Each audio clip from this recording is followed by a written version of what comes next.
You're listening to an Airwave Media Podcast. It's back to school season, and Clorox is donating 2 million disinfecting wipes to classrooms across America. Because back to school means things can get a little bit messy. Just ask kindergarten teacher Miss Gibson. Give me just one Clorox wipe and I'm ready for glitter glue, exploded lunchbox yogurt, peanut butter handprints, runny noses, picking noses, rubbing noses. Touching noses. Thank you, Edward. Ooh, nap mats and lockers and tissue boxes. And Clorox scissors. disinfecting wipes. Teacher's #1 wipe. Clean feels good. Based on unit sales data. Trump supporters like to say I have Trump derangement syndrome because I won't stop talking about how unprecedented and abnormal his presidency is. And I keep comparing his regime to other authoritarian regimes, including fascists and Nazis. But of course they want me to shut up about him. As I've said before, the real TDS is their sane washing of Trumpism and denial of what a historical aberration he is. This podcast is devoted to finding historical precedents and drawing historical analogies that help bring perspective to current events. I've become so focused on Trump and MAGA precisely because he is so unprecedented. Ask professional historians. They try to find historical precedents, but can't. We've seen presidential historians like John Meacham change their minds about Trump, going from calling him just another American demagogue to recognizing that he is, quote, a genuine aberration in our history, end quote. A U.S. president with a, quote, contempt for constitutional democracy, end quote. Why are historians coming to recognize how very different he is? Because he keeps doing things no president would have ever before countenanced. Trump is the only president to attempt to officially rename an international body of water, the only president to so openly and massively profit from his office despite the emoluments clause that prohibits such profit, the only president to withhold funding from universities who wouldn't comply with his demands, the only president to dismantle federal agencies without congressional approval, and the only president who has never committed himself to a peaceful transfer of power. He declared more emergencies in the first 100 days of his second term than any other president, issued more executive orders during the same 100 days, purged more federal employees in that time than any other president has during their entire terms of office, and ignored more court orders than any other president in the same 100 days. His unprecedented barrage of orders also violated the Constitution and infringed on congressional powers more than any other president's. He's the first to use executive orders to target private companies and individuals he dislikes, the first to invoke the 1798 Alien Enemies Act outside of wartime without any threat from a foreign government, the first to detain migrants using military facilities as a quasi-prison rather than for humanitarian purposes, the first to federalize National Guard troops and deploy them against citizens over the protests of a sitting governor, the first to have been impeached twice, and the first to incite an insurrection when he lost an election. The closest parallel Meacham could come up with was Andrew Jackson, who, with far more reason, claimed in 1824 that the election had been rigged against him and given to John Quincy Adams in the so-called corrupt bargain. But this analogy fails us because Jackson didn't try to organize an insurrection in response. Trump is not normal, and it's not deranged to point that out. Case in point, in July, President Trump contacted his vassal, Greg Abbott, governor of Texas, and asked him to spearhead a redistricting effort that would hand the GOP 5 additional congressional seats in the upcoming midterm elections. The Trump regime obviously recognizes that losing the majority in either chamber of Congress next year will mean at least some check on his power, which his party has allowed to run amok. Since he is at heart a cheater, habitually cheating at golf and on his wives, and even trying to overturn his electoral loss in 2020 by fomenting insurrection, He, of course, did not consider actually serving the people and helping put Republican representatives in a position to be rightfully elected. Instead, he chose to cheat. The writing's on the wall, and all Republicans know it. Town halls have turned so raucous with furious constituents that the chair of the National Republican Congressional Committee directed all Republican representatives to stop holding them. So Trump has decided that redistricting is his only hope. Partisan redistricting, also called gerrymandering, is the undemocratic process of redrawing congressional districts to favor your party, such that those who are expected to vote in your favor represent the majority in the new districts you draw. There's a long history related to this practice in America, one which may surprise some listeners. However, this doesn't mean we should view gerrymandering as politics as usual.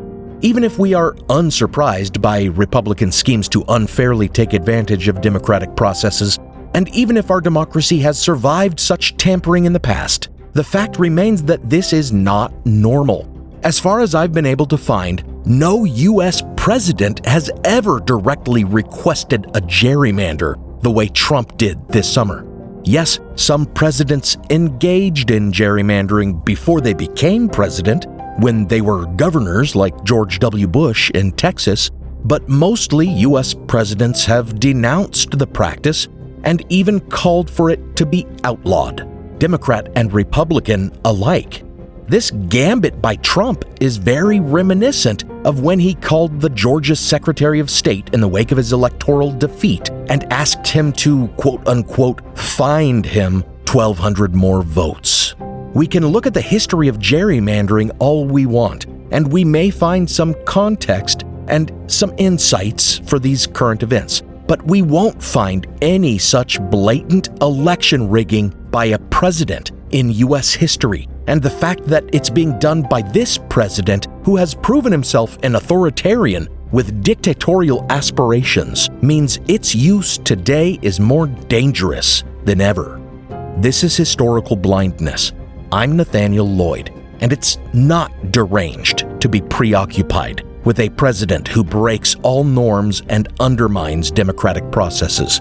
Rather, as I've said before, the real derangement syndrome is the blind, stubborn insistence by MAGA and his GOP apologists that Trumpism is anything other than a neo-fascist cult of personality. Thank you for listening to Cracked and Packed, a history of gerrymandering.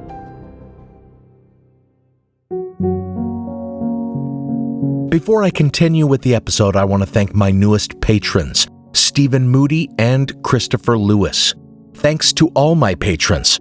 Patrons of the show get access to an exclusive RSS feed with ad-free versions of the show, early release of episodes, teasers, and exclusive minisodes between every main release, making this a weekly podcast for patrons on Patreon. If you hear minisodes and think they're little blurbs or insubstantial sound bites, think again. They're fully researched and produced episodes, anywhere from 10 to 15 minutes long. And they tie in with the main episode topics. And they even sometimes fill in the gaps and tell the rest of the story that my main episode didn't have time to tell. For example, after my episodes on Israel-Palestine, I released a minisode about an extremist American rabbi who inspired the ultranationalism that has taken hold of Israel today. On my patrons' urging, in fact, I made that one free, so you can go and listen to that one for no charge right now on Patreon. And after my episode on presidential war powers, I released another that goes more into one particular claim that is foundational to the advanced knowledge conspiracy theory surrounding the attack on Pearl Harbor. For listeners who are interested, I also sell these exclusive minisodes for just $3 a pop. So head over to patreon.com/historicalblindness and consider purchasing the occasional blind spot minisode that interests you, or supporting the podcast for as little as $1 a month. Now, let's continue the episode.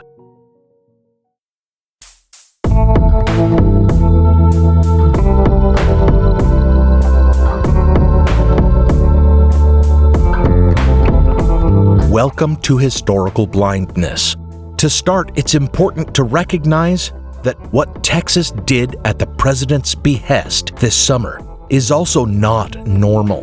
Congressional redistricting is meant to happen every 10 years after the U.S. Census Bureau collects population data in an effort to ensure that our representative democracy is working according to the rules by which it was established. Populations shift within districts and between states, and this means that district lines may need to be redrawn according to these shifts for numerous reasons. A principal reason is to preserve voting power. If districts don't have somewhat equal populations, then the influence of voters in a given district might be diluted. The other very important issue is reapportionment. Seats in Congress are assigned according to population. So a state that grows in population might be awarded more seats, and a state whose population shrinks might lose seats. Because of this, redistricting is inextricable from the census and takes place when the results of the census are published. The latest redistricting cycle started with the release of the 2020 census, and it's important to point out that, like other states, Texas did its redistricting based on that census. In October 2021, Governor Abbott signed off on new district maps meant to stay in place until 2031, after the next census. Even then, the Texas redistricting was criticized as a blatant gerrymandering or partisan redistricting. And there were even accusations of racial gerrymandering, which is the drawing of districts along racial lines for the purposeful diluting of minority voting power, something that is explicitly against the law under the Voting Rights Act and unconstitutional under the 14th Amendment's Equal Protection Clause. It was called the most racially skewed map of the cycle by the Brennan Center for Justice, and statistical analysts called it, quote, the worst gerrymander in the country, end quote. In fact, it is this controversy over this gerrymandering that has provided them the legal justification they were looking for to redraw their maps again mid-decade, as Trump's DOJ essentially ordered them to redraw the maps in question. What they did, though, was engage in even further racial gerrymandering, reducing Latino majorities in the districts in question even further. With the DOJ seemingly satisfied by the result, this proves the effort was never about fixing flawed maps, but is rather exactly what Trump said it was about: securing more Republican seats. And it is pretty clear why Trump went to Texas for those seats. Beyond the fact that Texas is large and populous, with nearly 40 congressional seats, and currently has a Republican trifecta, in a Republican governor and a Republican majority in both chambers of its legislature. Texas was the place to go for more seats, not only because of these things and because of their history of gerrymandering, but also because of their history of mid-decade or inter-census redistricting.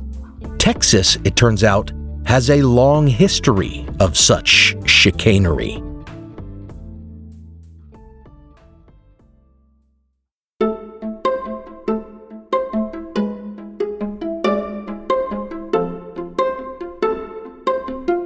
After the 1990 census, when the state was under a Democratic trifecta, its population growth meant the addition of 3 new districts. These were created and approved by the DOJ, but after Republican George W. Bush took the governorship, they were challenged in court as being racial gerrymandering. Unlike the Republican version of racial gerrymandering, however, these did not dilute minority voting power. Rather, as the Supreme Court found in Bush v. Vera, they were unconstitutional because they increased representation, in that 2 of the new districts were majority Latino and 1 majority Black.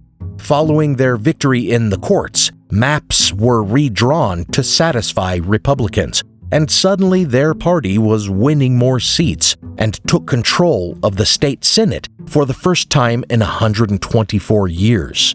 After the 2000 census, redistricting efforts were thrown to the courts because neither side could agree, and the courts kept existing districts mostly the same. But then along came Tom DeLay, a House representative from Texas, then serving as House Majority Whip, but with his eye on House Majority Leader if his party could take control. He started a political action committee to work toward Republican domination, and he started one in Texas with the same goal. He too realized that if more Texas seats went Republican, it could secure Republican control of the House of Representatives. So he spearheaded a mid-decade inter-census redistricting effort, exactly like the one that just happened, but without even the pretense of a legal justification, in order to gerrymander their way to a majority. With Governor Rick Perry on his side, he introduced legislation to redraw the 2001 maps 8 years early, in 2003. And just as happened this summer, Democrats fled the state to prevent a quorum. But again, as we recently saw, the governor just kept calling special sessions to force the redistricting through. And after they succeeded and their new partisan districts were used in the following election, there were suddenly twice as many Republican congressmen from Texas as there were Democrats, a majority in their U.S. House delegation that they hadn't had since Reconstruction. Even then, their gerrymandering was decried as partisan, and they were sued and taken to court for racial gerrymandering. And the entire basis of their redistricting was called into question, with litigants asserting that any inter-census redistricting is inherently illegal, all to no avail. A 2006 Supreme Court decision determined that states are free to redistrict as often as they like. Since then, Republicans have had a stranglehold on Texas politics, due in large part to their ruthless gerrymandering.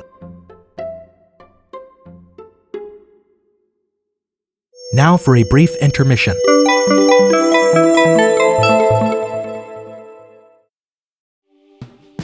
This summer, use your sunscreen, don't get burned, and try something new. Make some new summer plans. Check out a new beach, barbecue something different, vacation at a new spot, and don't get burned by your old wireless bill. Be like me, switch to Mint Mobile and try out their epic summer plan, which gives you the coverage and speed you're used to for way less money. For a limited time, Mint Mobile's offering 3 months of unlimited premium wireless for just $15 a month. So beat the heat of all those other wireless plans. While your friends are sweating over data overages and surprise charges, keep cool with high-speed data and unlimited talk and text on the nation's largest 5G network without those jaw-dropping monthly bills. Best summer ever? Compared to my old wireless service, Mint Mobile's the best provider ever. I saved enough to pay for my summer vacation. This year, skip breaking a sweat and breaking the bank. Get this new customer offer and your 3-month unlimited wireless plan for just $15 a month at mintmobile.com/blindness. That's mintmobile.com/blindness. Upfront payment of $45 required, equivalent to $15 a month. Limited time new customer offer for first 3 months only. Speeds may slow above 35 gigabytes on unlimited plan. Taxes and fees extra. See Mint Mobile for details. Anyone can follow. It takes something special to be an original, which is why the 2025 Lincoln Navigator SUV arrives with new ways of surrounding you in luxury, including the ultra-wide 48-inch panoramic display and the multi-sensory Lincoln Rejuvenate experience. A true original never stops evolving. So meet the 2025 Navigator, the original that's all new and better than ever. Learn more at Lincoln.com. Lincoln and Navigator are trademarks of Ford or its affiliates.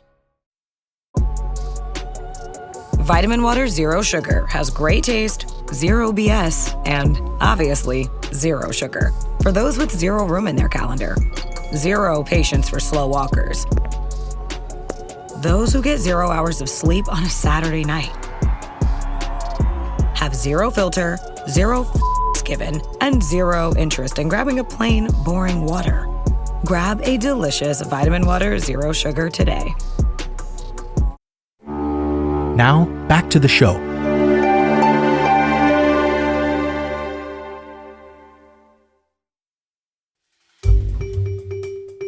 current politics surrounding redistricting can be traced back to the 1960s and the reapportionment revolution, when the Supreme Court first ruled that the judiciary had some say in whether a state's approach to drawing congressional districts might violate the Constitution. This involved their establishment of the quote-unquote one person, one vote principle, which was intended to preserve voting power by requiring that districts be roughly equal in population. Prior to these rulings, districts in many states had remained stagnant and little changed for something like 50 years, which had resulted in rural districts with smaller populations wielding disproportionate power over urban districts whose populations had grown dramatically. The Supreme Court rulings were intended to ensure more equitable representation, as these stagnant maps had long resulted in malapportionment. And in the South, under Jim Crow, racial gerrymandering was used specifically to limit the voting power of Black Americans and to ensure white supremacy. However, in practice, since this reapportionment revolution required all states to redraw their maps with equal-sized districts, this really kicked off the modern-day gerrymandering wars.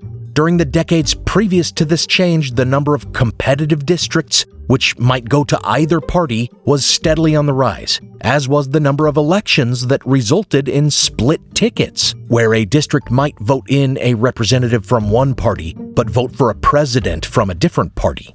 After the reapportionment revolution, as politicians dirtied their hands redrawing the districts that they themselves represented, this trend plummeted, and districts, as they had been redrawn, were suddenly reliably Democratic or staunchly Republican.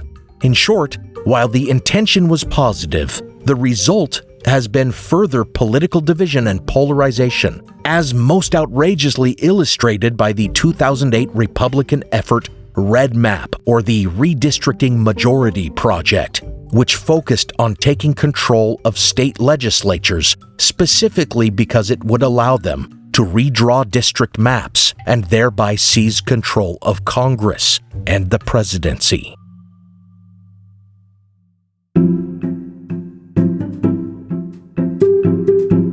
To be clear, taking political advantage of districting was not a new thing since the 1960s.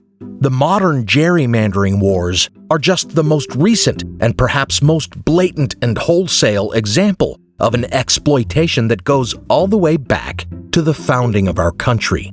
For the next most recent historical example of rampant partisan gerrymandering, and even of national political figures encouraging such redistricting efforts with an eye toward seizing control of Congress, we must look to the second half of the 19th century, to Reconstruction and its aftermath. As Eric Engstrom describes in his book Partisan Gerrymandering and the Construction of American Democracy, during this era, the Senate and the presidency were dominated by the Republicans, by which, of course, I mean the party of Abraham Lincoln, which included a radical abolitionist wing and should be differentiated from the post-realignment Republican Party of today.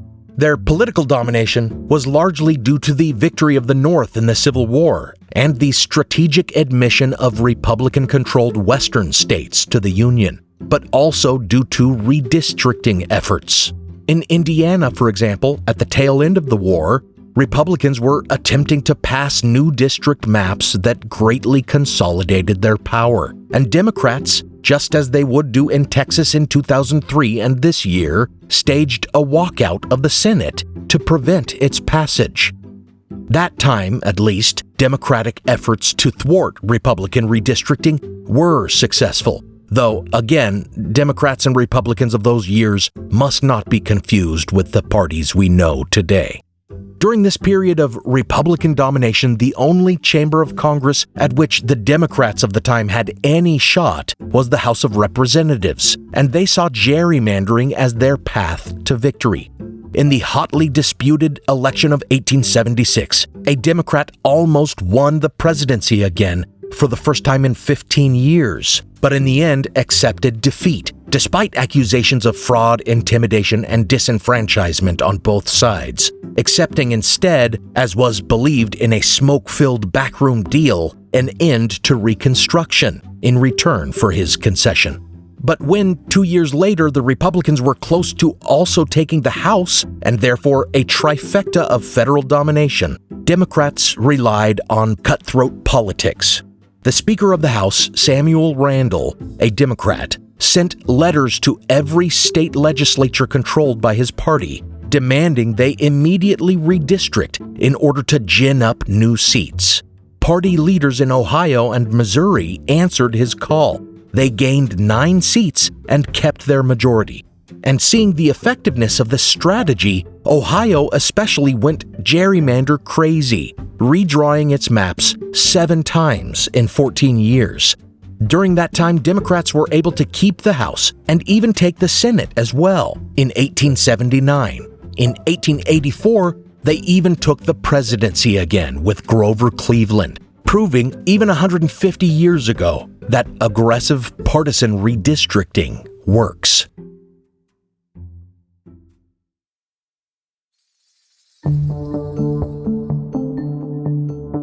Previous to this period of rampant gerrymandering, the representative system was not yet settled.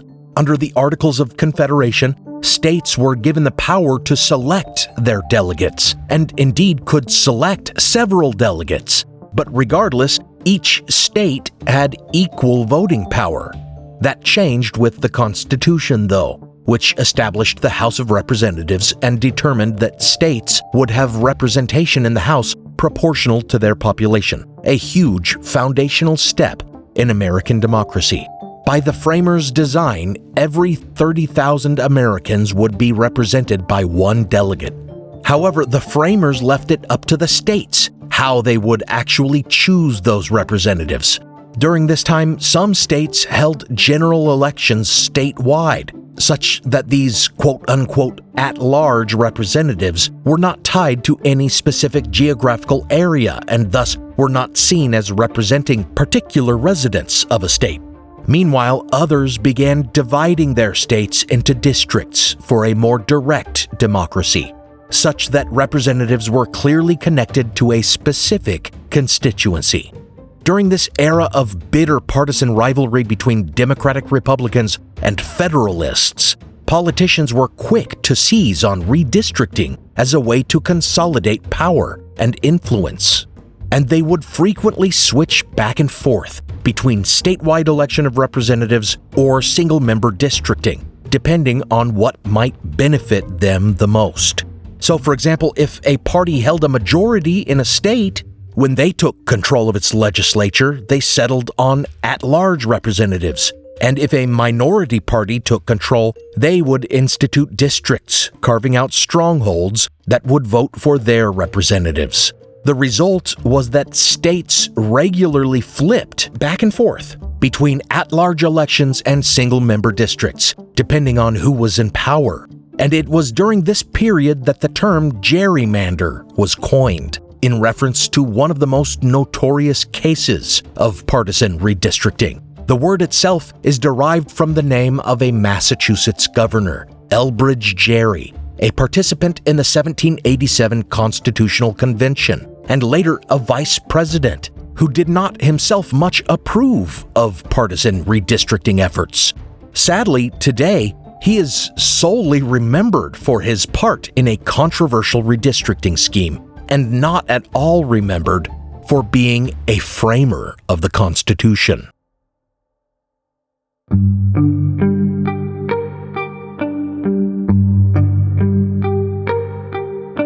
Elbridge Gerry was a moderate politician, preferring to rise above partisan politics in the first era of intense partisan rivalry.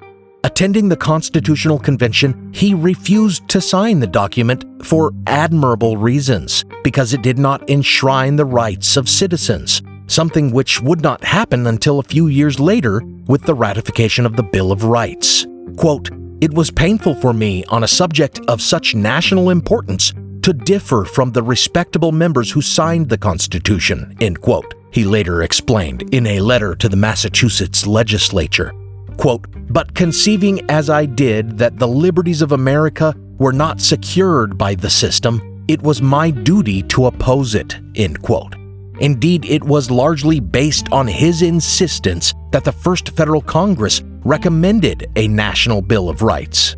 After serving 2 terms in Congress, Gerry served 2 more as the governor of Massachusetts, and it was in this capacity that he was called on to sign off on the redistricting plans of the Democratic Republicans who controlled the legislature there.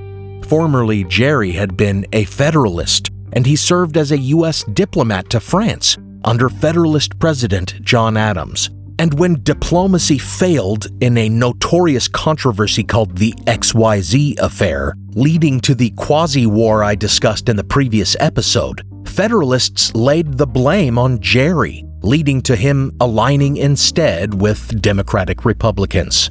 In this as well, it seems Elbridge Gerry was unfairly treated, for he was the only diplomat to remain in France after the rest of the diplomats sent had gone home, incensed at the French foreign minister's demands for a bribe. And indeed, Gerry was told that if he left France with them, France would surely declare war on the US. He was just doing all he could to stop the war. So years later, as the Democratic-Republican governor of Massachusetts, he maintained his long-standing dislike of all political parties and partisanship. Thus, when the legislature came to him with an extremely partisan redistricting plan in 1812, he found it, quote, "highly disagreeable," end quote, and told them as much. Federalists as well decried the new maps, calling them, quote, "carvings and manglings," end quote. These maps were doing much the same thing that partisan redistricting does today, a process called, quote, "cracking and packing," end quote, which means those drawing the new maps identified a discrete geographical area that contained a population likely to vote one particular way against the interests of the party in power, so they split them up, cracked them into separate districts, and thereby diluted their electoral power. Quote-unquote packing is a further dilution of voting power involving the drawing of districts in order to put as many of those unwanted voters as possible into a single district to reduce the number of representatives they might elect. The result of these techniques is often very strange and snaking district shapes with tendrils that whip out and coil around to collect distant voters or avoid otherwise nearby voters. This is exactly what happened in the Massachusetts maps that Elbridge Gerry eventually signed off on under party pressure. And the Boston Gazette called him on it, publishing an illustration of one such district that looked like a stooped dragon perched around a much more regularly shaped district. Thus the name, quote-unquote, gerrymandering was born, a portmanteau that combined Governor Gerry's good name with the word salamander and sullied his reputation forever.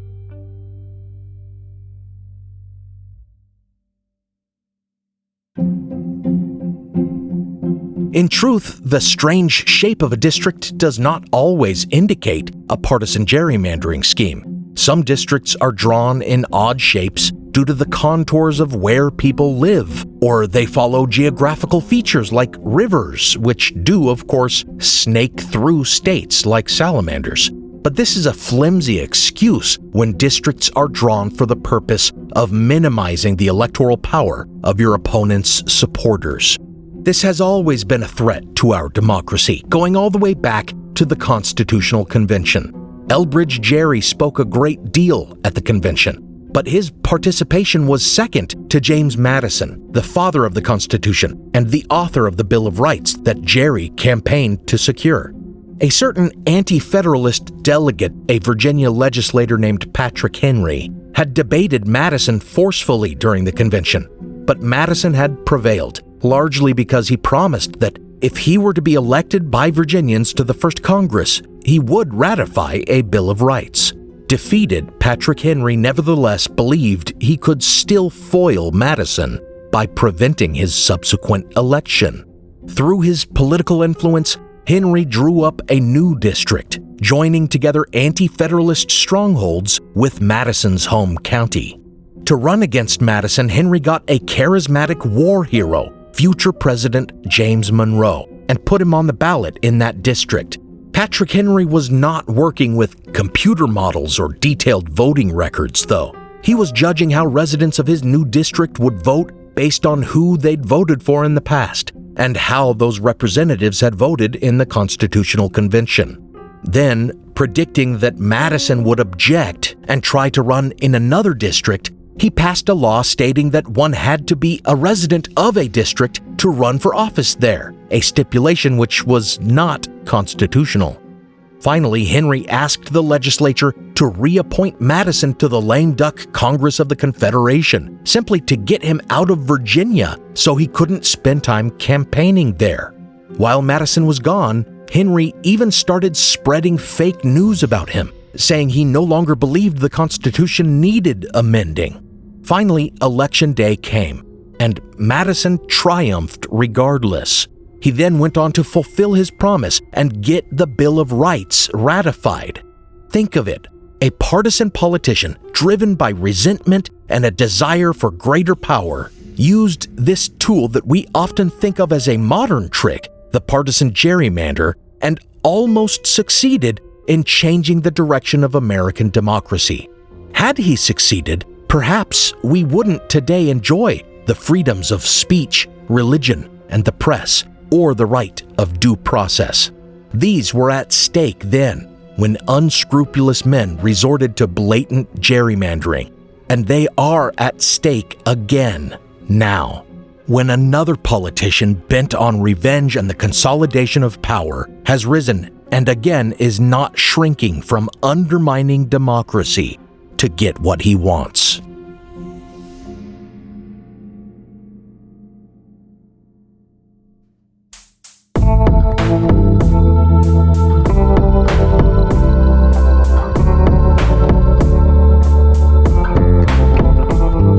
Thank you for listening to Historical Blindness. I'm starting a new professorship that will demand more of my time, and I may struggle to find time to devote to the podcast, especially between September and December. I'll let you know with announcements if there will be any delay. But this summer I've been busy. I now have all my episodes on YouTube as videos, so if you prefer to listen there, it doesn't really help my download numbers, but you can do it.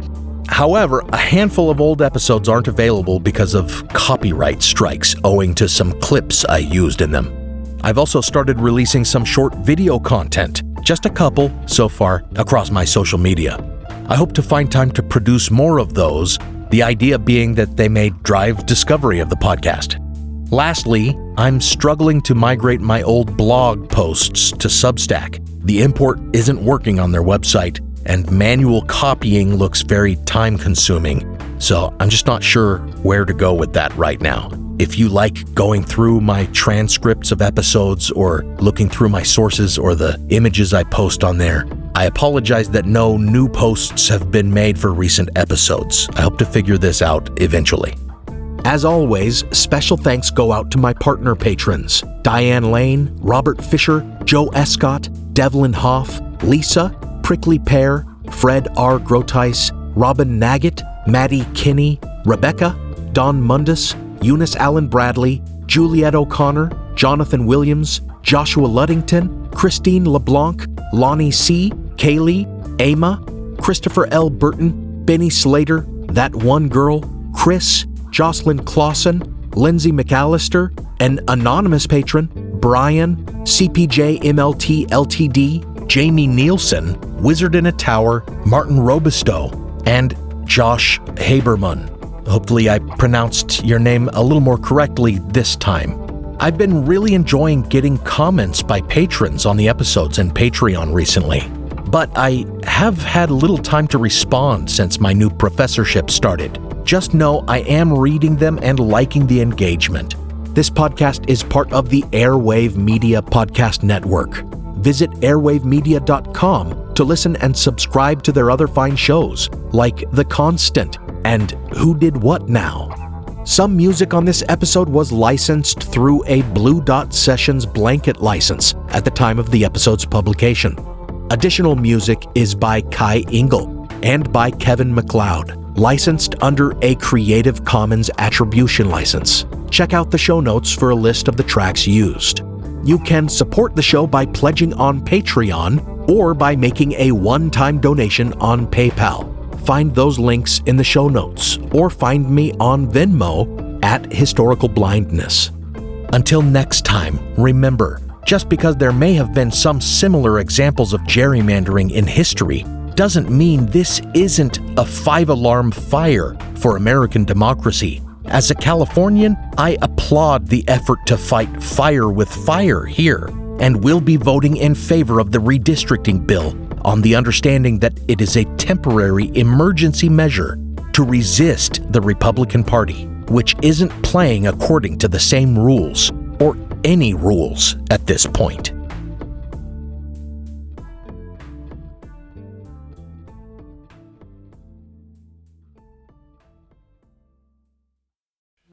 Hello, my name is Matt, host of the Pirate History Podcast. Pirates rank among the most mythologized and romanticized of all historical figures. It can become easy to forget that pirates were real people that had real-world concerns. If you like tales of high-seas adventure, daring do, and also want to learn more about who Blackbeard supported to be king, you can learn more about all of that at the Pirate History Podcast. Have you ever thought about what would happen if your airline window popped out? Or if you could build a jetpack using only machine guns? Turns out you can, but you really shouldn't. Hi, I'm Jill Chacha, host of a podcast that's for weird people who like learning about weird stuff. It's called Well, That's Interesting, and it's a comedy science-y show that tells the story behind the facts because, as it turns out, those stories are funny. The facts are bizarre, the stories are epic, and the laughter is plentiful. So, join the flock and listen to Well, That's Interesting wherever you do podcasts.